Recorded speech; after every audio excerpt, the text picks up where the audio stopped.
Hello, YouTubers. This is Anonymous T. Hope you're having an amazing day today. Today, I'm going to be reviewing Netflix's new Korean reality show series called Singles Inferno, and I am so excited to review it. It's only been the first episode so far that has dropped. The next set of episodes, I believe, dropped this Saturday, and I just wanted to give a review and what I felt about the first couple of episodes, some first impressions, some things I liked, some things I didn't like, and so forth, and things that I found interesting in this particular reality series.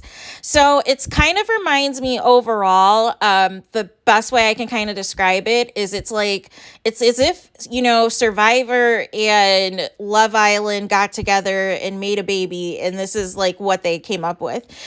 Because essentially now I'm still not clear on what the end game is actually of the show, if there's like any cash prizes, or if it's like one of those things where like whoever remains at the end wins. Like, I don't know what the actual winning is because that really wasn't explained.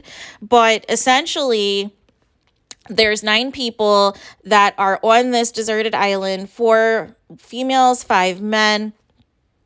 And there's minimal resources on this island. You have to sleep on tents. You have like little campfires. You have to walk miles to just get like a thing of water, because you're limited to how much water you can have every day, and you're limited with what you can eat. You can only eat basically rice and vegetables for like lunch and dinner, and then I think only cereal and juice for breakfast. And you basically have to, survive on, minimalist things while you're on this island. And the only way to get off of this island and to go to a place that's called paradise is that the male and the female would have to choose each other for somebody that they would want to, potentially go to paradise with. And in paradise, it's basically this luxurious penthouse suite that, a couple can go to that has like everything that you can think of, top of the line decor, beautiful bedrooms, everything's top notch. You can order whatever you want food wise, anything you've ever thought of. There's like a pool. Like the whole ambiance is just completely luxurious, because it's so funny because some of these people are so bougie that they are going through it on this Inferno island. And but yeah, it's very nice. And the premise of the show is supposed to take place over 9 days. But yeah, I guess the ideal point of it is to ideally couple up with find the person that's right for you. So you might have to go through multiple different couplings and things of that nature to get to your correct person. What I like about this show is there's like a panel of 4 people, 2 men and 2 women, who are giving their input. And it is so nice on, some of their feedback on the contestants, because if there is something in particular, like a minor detail that somebody picked up on, it's like nice to get their reaction to it. And then sometimes they'll like go back to the scene that the contestant said that item in particular. And sometimes I felt some of their reactions were like actual reactions that I would have, like, oh, he chose her. Oh, wow, everybody's going to go for this person, or everybody's going to go for this person, or like, it's funny because it's like being a live viewer and having a live reaction to like something that already happened, but like seeing it live as you're seeing the show for the first time. So I thought that was very cool. Because how many times do we watch these reality shows and we, have these reactions and we have these live, reviews and things that we want to do like as soon as we finish it, but to have it like happening like real time as we're watching it was really cool. So I love that feature, and I look forward to their different perspectives on how they feel about each of the contestants. So I thought that was a nice touch. Also, so we'll kind of get into some of the different contestants. First and foremost, JIA. She's the star of the show. She's the main character. She is the it girl. She is gorgeous. She is a big time influencer, has like over 600,000 followers, I believe, on Instagram, has nearly 600,000 followers on YouTube. She is glam from head to toe. She is in designer everything and anything that you can think of. If there's a designer that you like or aspire to have, she has it on from head to toe. Like whether it's Chanel head to toe or whatever, like girl is styling and profiling on this island, and it is and she's just making sure she is on point like the whole time. And you could just tell like everybody's captivated by her. Like even the females and the men, they were all just captivated by her because of her confidence. She captivates the entire room. She commands the attention from others. And it was so cute because when she met everybody and she was like, yeah, I'm not interested in any of these guys. None of these guys, can hold my interest and all this and that. And I was like, you go ahead, girl. You know what you want. You know who you don't want and everything else. You know who you're not going to waste your time with. And so it was funny because one of the other characters asked, what her ideal type was. And she said her ideal type was Opa. And they were like, well, what do you mean? And she said, somebody I can rely on, somebody who might be my boyfriend, my dad, and my friend at the same time. And I was like, oh, interesting. I was like, you must have an amazing father. For somebody that wants to date somebody that's, that has similar qualities as their father, which could be a good thing if you have a good relationship with your father and feel that your father has, great qualities that, represent something that you would look for in a future partner. And then the other thing that one of the men told her was that they were afraid to approach her at first because sometimes when she's like not smiling, she gives off this energy, this aura, like not to approach her. And that she's like not going to want to feel like talking to you or something. But it's just more so, it just seems as though she's one of those shy, reserved people who tries to kind of observe and assess the situation before getting to know people. And then once she opens up and gets to know you, then she's going to, open up and she's going to blossom and everything else. So I thought that was good feedback for her, like as she navigates through the process. The next female was So Young. And she is a fitness guru. She co-owns this boxing, this HIT boxing company, I believe with her sister. She's into jiu-jitsu. She's into all of the different types of kickboxing and things as it is. A lot of the guys liked her in that they felt that she had like one of the best bodies, like she looked very fit and everything else. And I think she might be the oldest female at least, because she did reveal, later on her actual age and everything else. So that's the other key too. You are not allowed to reveal your age or your profession while you are in Inferno, but if you do make it to Paradise, you can reveal your age and occupation. So I found that to be very interesting. The next female is JIA, who I feel like behind JIA is probably the second most popular female that is there. And I don't know, this is like a whole separate discussion and a whole separate conversation that needs to be had.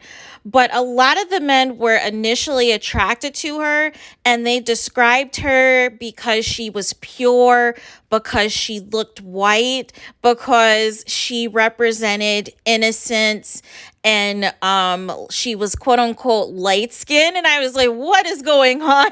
Like, what are we doing? Like, and it was very wild to me.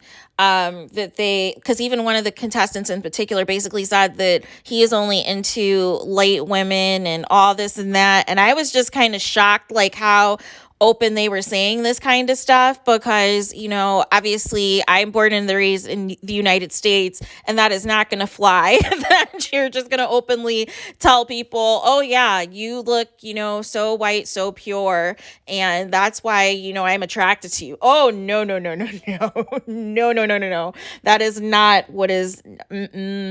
So I definitely want to explore further the colorism and the different things that are going on in the front on the Korean side of things, because that was pretty wild. That was very wild. And then the last female was Yeon. And I don't know, she kind of was a purple edit. She was like MIA. Like I kind of forgot that she was on the show because I like if you blinked you missed her. Like I honestly did not, I didn't remember her. She was very like, and it could have just been she was quiet, she was reserved. She, personalities like Jia and Jion, obviously might command a lot of the attention and things from the different guys. So I can understand how it kind of maybe pushed her to the background. And so hopefully we get to see more of her in future episodes.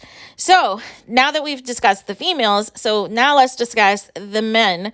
The men, let me tell you, are something. So I'm just gonna call him June because he's the only person with, June in his name or whatever. So he has dimples. He's a big fitness freak, says that people hit on him because he has a cute butt. And I'm like, oh my gosh. But I just know social media is probably going crazy over him because of the look that he has that, can give you like an actor vibe, can give you that type of vibe to where you can tell that he's going to get a lot of modeling gigs if he hasn't already, and just has that look about him. And he is also very bougie. He is the type of people, like he's the Ken to somebody's Barbie, essentially. And that's essentially what he said in his intro video, that, he wants somebody who's as good looking as him, who looks like, model-esque like he does. So it just gave me, Mr. Bougie, Mr. Kendall was like the vibes that I was getting from him. Then next was Jintak. He came in last, and he came in like Miami Vice. It was crazy. He had on like this white suit. He was the only male that had facial hair, so everybody thought he was American, and everybody was like freaking out on him and about him, and I thought it was so hilarious. But yeah, he just gave me, and then he said, because originally I thought, okay, maybe he's looking for love, because he seemed very smooth and very, reserved, and he seemed at first like a one-woman guy, and then he said in his confessional when he first, got his introduction, that he is there to have, different flings, and I was like, oh, so you're not really here for love. And then, he has a successful business as well. He owns his own, British style tailored suit company that he's the CEO of, and he's only like 30 years old and has been like running that company since he was 22, which is like extremely impressive.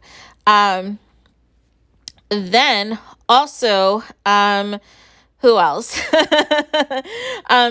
Sehun is also on the show, and he is very interesting.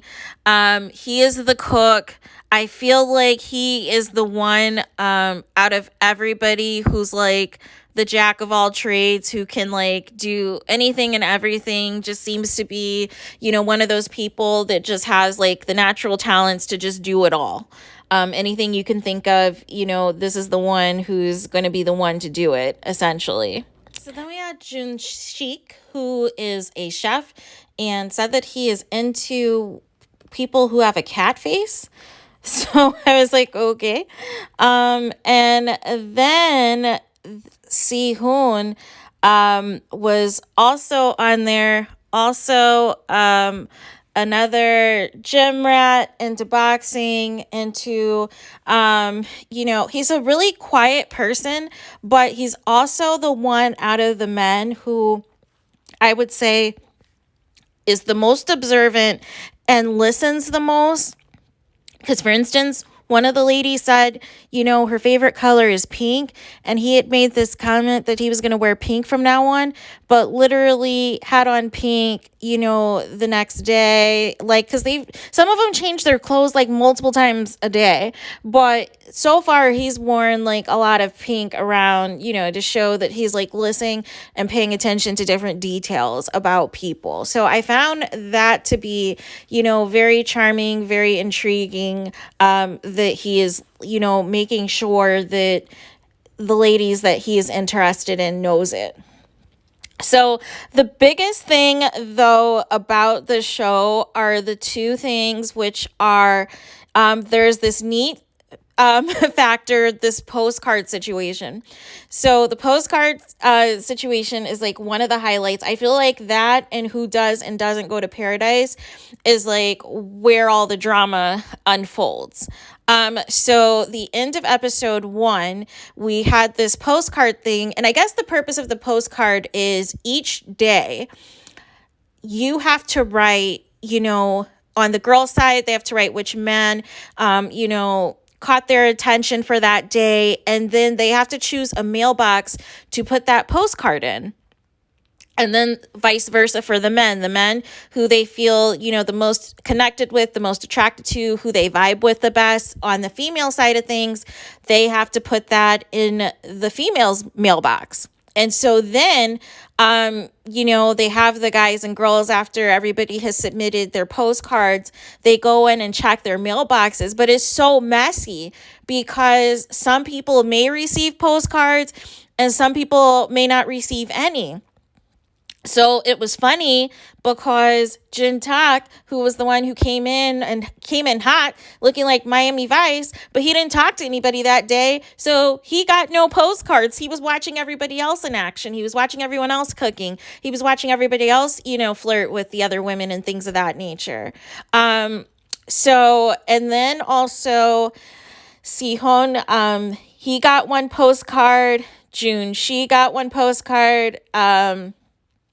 And June also got the postcard. And I thought his postcard was neat because his said Opa, which was the, thing that JIA specifically said about wanting the boyfriend, her father, also her friend. So I thought that was a nice touch that she threw in something that he would immediately know it came from her. So, because you can't put your name or anything like that, but you can you can put whatever you want. You could put, it was nice getting to know you every day or today, or, I hope to get to talk to you more. It was nice cooking with you. Like, you get to like drop little statements, but you can say as much or as little as you want without, saying obviously who it is that it came from. And so it was funny because people were pretending, the people who weren't getting postcards were like doing the most, trying to have either poker faces or pretend that they did get something. And it was just so hilarious. And it was also cringe. And so then it was interesting because, then we move on to the female side of things. And so, to be honest with you, 2 females only got postcards, but not the 2 females that you think. So Yeon got 2 postcards, and I was shocked because I thought her postcards were going to go to Jiyeon because everybody was talking about Jiyeon and JIA. And then JIA got 3 postcards, which also shocked me because I thought, with people saying that she was difficult to talk to and everything else, that was going to hinder her from receiving postcards and receiving it. But it sounded like maybe over the course of the rest of the day, she might have changed up her game and really made it a point and made it an effort to talk to everybody, which was nice. But I love this whole postcard thing because I feel as though sometimes you can be talking with people and think that you're having this amazing connection, and then you don't get a postcard or like, you know what I mean, or things like that, or they actually have a stronger connection with somebody else, and it just so happens that they might just have like a natural charm, a natural energy, a natural aura about them that is a people person that sometimes people can mistake as meaning that they actually like you more than a friend or more than flirting, but really that's just how they are with everybody. But then for somebody that they actually are romantically interested in, there's like an extra mile that they go for them. So I did appreciate that from the postcard perspective because you can then kind of tell, oh wait, all right, now I kind of see where things are going. But the postcards do not necessarily mean that is going to be the couples who go to paradise, and which takes us into day 2. So day 2 was very interesting because, again, of course, we, see them get breakfast, and then it's cute because who are the main characters? Female, JIA and Jiyeon. Everybody's eating breakfast but them because they are doing glam. They are doing hair. They're doing makeup. They are getting dressed to the nines just to walk in this hot island in the hot sands to eat breakfast. And it was so hilarious because, Sihon was waiting, to talk and everything else. He like really likes Jiyeon. And so he was waiting for her and like, just waiting for them to be done.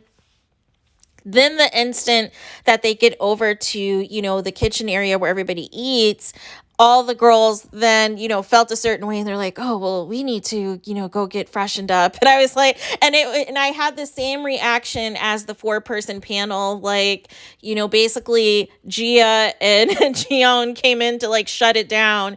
And these girls felt as though, oh, we need to step it up too, to make sure we're not getting outshined. And it was just so funny and that's why I love this panel, because it's like certain thoughts that they'll have while, I'm watching, they have the same. And then they'll bring up certain things that I may not think of that, they point out. And so it's like I like having that interaction with the 4-panel people. I know for some places, certain reality shows, some people may not like it, but I felt like it wasn't overpowering. I felt they did just enough to, give that immediate quick feedback. And then it was like right back to the episode. So I did appreciate that. Then also in the second day, like I said, we had like a survivor type of challenge. Cause there's like, I guess, different challenges where you can, win different rewards essentially. So this challenge, featured the 5 men and they had to go multiple rounds, basically running from a certain point in the water. And then they had to like be the first people to get the flags. So there was like 3 rounds of this. And after each round, the slowest person, got eliminated. And so obviously there was only one person who won, and that was Sehun. He's the only person who is like I said, he's the jack of all trades. And so the winner was, he got to choose 2 females to take, and they got to eat like this elaborate lunch and have iced coffee. And it was so funny how geek they were, how psyched and happy they were, to have iced coffee. Because I am not a coffee drinker, but apparently all of these people are coffee drinkers and they were here for it. So, obviously, he chooses, Jiyeon and JIA, but really it was just him talking to Jiyeon the whole time, which I felt was a mistake. I felt he should have interacted with both of them, or I don't know if he was just being strategic or what the move was. But I think he also miscalculated, who likes who and everything else. So then the meat of the episode was this whole paradise thing, and it's like they had it set up basically like, it's like you have like I felt like Willy Wonka in the Chocolate Factory, like you have a golden ticket. So there was like tickets on people's nightstand on whether or not, they're going to be the one to go. And it's so crazy because they make the men stand there and say, like, they go out to this common area where everybody sits, where they initially went to meet everybody, and they have to bring their luggage, and they stand there and say the name of the female that they want to go to paradise with. And either if the female feels the same way about them, that if that's who they chose, like that they put their paradise ticket in, they will then come out with their luggage and then they go to paradise. But if that female did not choose them, then you don't go to paradise, and the female doesn't come out. So, but then it was funny because the first guy that this happened to, where there wasn't a match, immediately it sounded like he almost was about to tell them, that, which girl it was, or, basically he could presume, that the person before him went with a different girl. And then you immediately heard production say, don't say anything. And it was so hilarious because it was like they definitely wanted to, be intentional and keep the mystery of things going. But you kind of like had an idea. I mean, he had to have known, but it was just funny. So then they have to like talk in code and basically be like, yeah, we have to kind of move a little bit differently.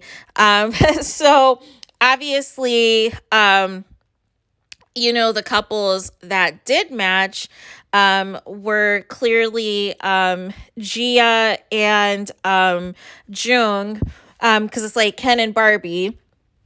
But I don't think long term Gia is going to like June. I think she is going to realize that there is nothing beyond the superficial, and she is going to move on to somebody else. Like, that is the vibe that I get. Even though they were the first couple, to go to paradise, I think she definitely is very particular, is going to want a certain type of caliber of a guy. And I think there's going to be some qualities about him that if it comes off too superficial or too fake or, whatever, I think she's going to quickly, hit the road and move on to somebody else. So then we move on to our Mr. Si-hoon, who obviously, was doing the most for Ji-yeon, and they both matched. And it was funny because, there's like multiple people. It's funny because when there's multiple people who like the same woman and then you completely like misinterpret like the situation. And it was hilarious. So, and then the final couple was Jintak and Sa Juan. And, he pretty much seemed at first like a one-woman guy. But then in the previews, it seems like he potentially goes to paradise with another woman the next day. And it's like, well, why are you doing the most, saying you're only interested in Sa Juan, but then choose someone else to go to paradise with? So I don't know if, the following day. So I don't know if that was something strategic on his part, that he was just trying to, test the waters and see if there was a different connection for him and then just smooth things back over with Sa Juan, or if he was just saying all of that stuff, for the cameras or to be fake, but really did have the intention of, dating around. So more to come on that. And so that was pretty much that. And they all got to go, the three couples got to go away on a helicopter. And it was just very nice. So obviously that left Ye-won is the only female who unfortunately wasn't chosen. And then Jun-shik and Se-hoon, who was like the jack of all trades, he chose the wrong girl. And as a result, he's sitting in, his little tent, in his feelings. But since he can cook, since him and, Jun-shik, they both can cook or whatever, like they made some really good food or whatever, I guess, to ease the time. So overall, I thought it was a very nice, well done, well produced show. I also like some of the Korean traditions. I like the way that when the first entrance of each of the contestants coming down, like how they greeted each other, how, they acknowledged them and, either bowed to them or like, gave them a nod. Like, it was just so nice to just see, certain traditions and things of that nature.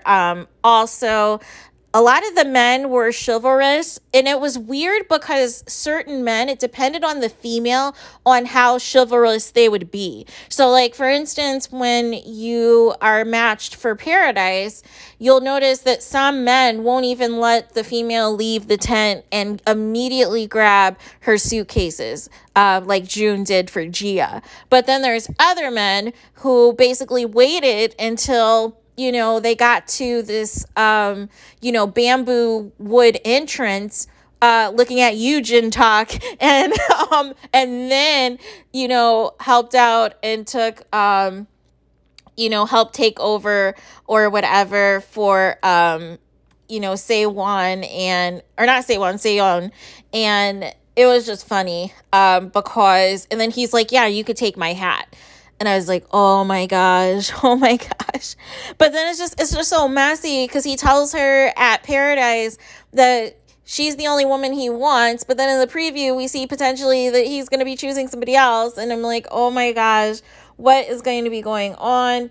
And and this and that. So, but yeah, like I said, first impressions, this seems like a very interesting show. I would love to see different versions of this, like a US version, a UK version, a Brazilian version, an Australian version. Like, I feel like different versions of this show would be even funnier, just because of how blunt certain people are, and, certain cultures and the way certain people react on these reality shows. I feel like it would be nice to see it in different countries, and how the portrayal would be.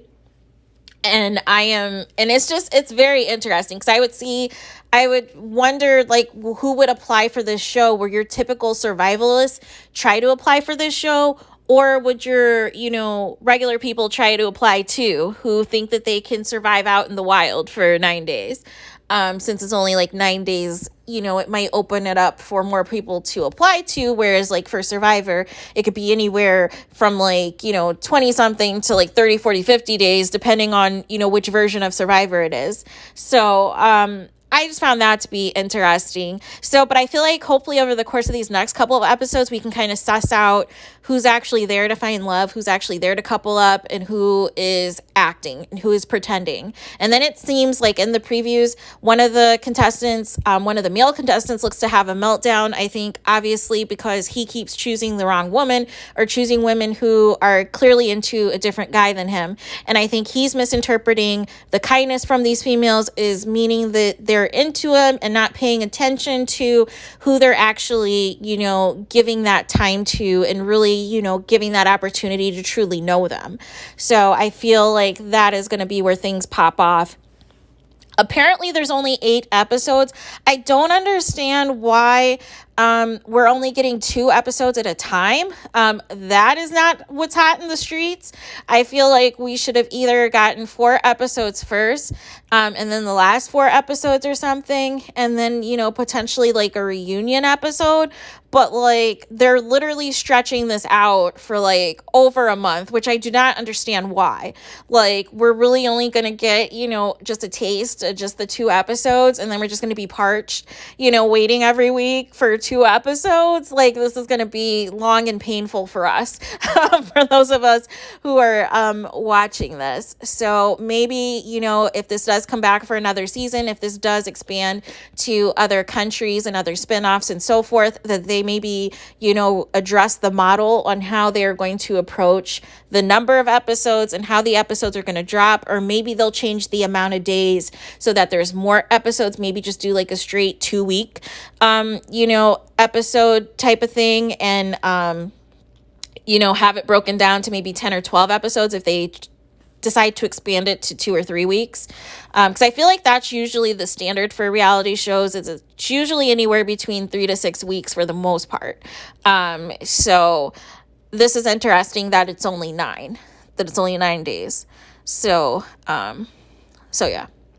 But I think that is pretty much all that I had on these first couple of episodes. Because again, it's really just about, a lot of introductory things, introducing you to the cast, introducing you to the process. Even though that's the other thing I would say as a critique is I still don't know what the objective is of this show. Like, I don't understand. Like, I get the concept of trying to match and trying to couple up with somebody and, match to go to paradise and, match to, see who likes you and who doesn't and that sort of thing.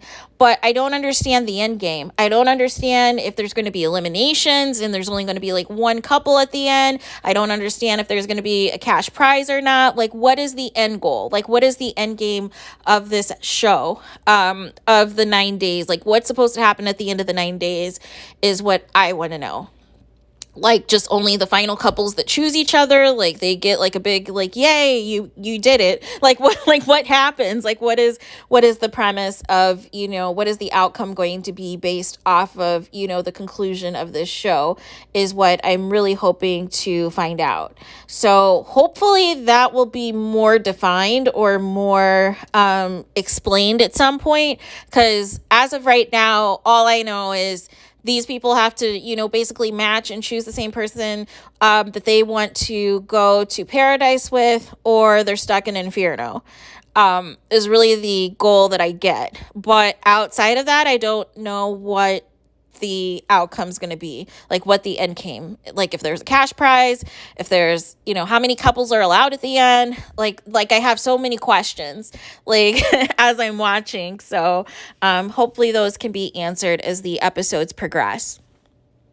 So those are all of my thoughts on this show. Please let me know what you guys think of this show. If you guys have checked out Singles Inferno yet, I see a lot of chatter about it on social media. However, I haven't seen too many people on this platform actually like discussing it. So I wanted to kind of do like a thorough breakdown of, my first impressions of the first couple of episodes so far, and kind of just give my take on things. And, hopefully you guys have watched it too, and you guys can kind of give in the comments some of your feedback on what you've noticed in the first couple of episodes. But that is all I have. Thank you guys so much. If this is your first time viewing my channel, welcome, welcome, welcome. If this is your second, third, or fourth time or more at my channel, thank you so much for coming back. I appreciate you. I am grateful for you. I am thankful for you. And I enjoy interacting with each and every one of you. And please do not forget to like, comment, and subscribe. Hit the notification button so you are notified the moment that I post new content on my channel, so that you can be, as up to date with everything that is going on as it stands. And I will talk to you guys soon, and happy holidays.